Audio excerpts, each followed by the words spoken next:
क्योंकि ये कांग्रेस सरकार ने इसको शुरू तो किया, परंतु उनके हालात के ऊपर छोड़ दिया। वो घूमते रहे, ना उनके पास कोई कागज था, ना उनके पास कोई रजिस्ट्री थी।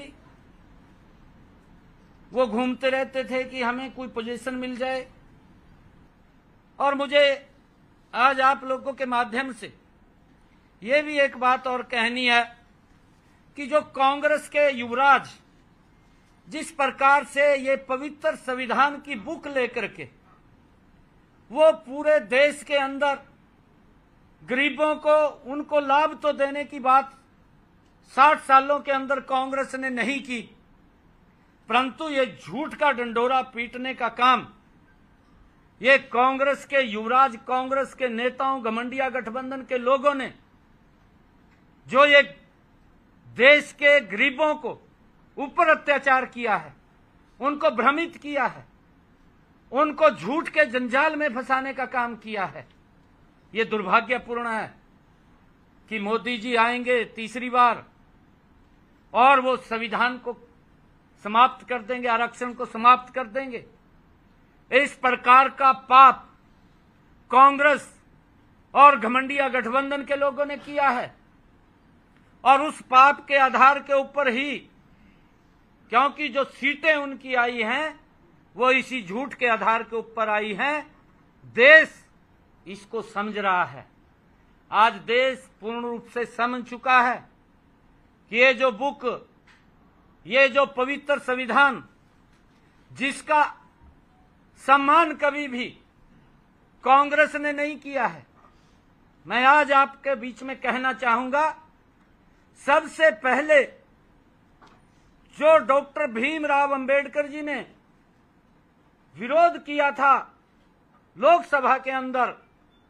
उन्होंने ये बात खड़े होकर के कही थी कि जो धारा 370 है, जो जवाहरलाल नेहरू जी ने उसको शामिल किया था, धारा 370 बनाई थी, डॉक्टर भीमराव अंबेडकर जी ने उसका विरोध किया था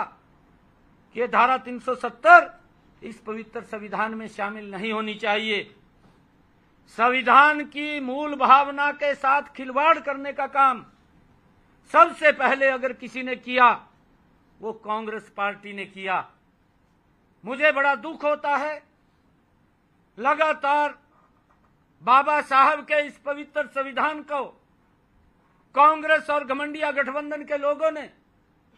मंचों के ऊपर अपमानित करने का काम किया है। उनको देश से माफी मांगनी चाहिए। और मैं ये भी बताना चाहता हूं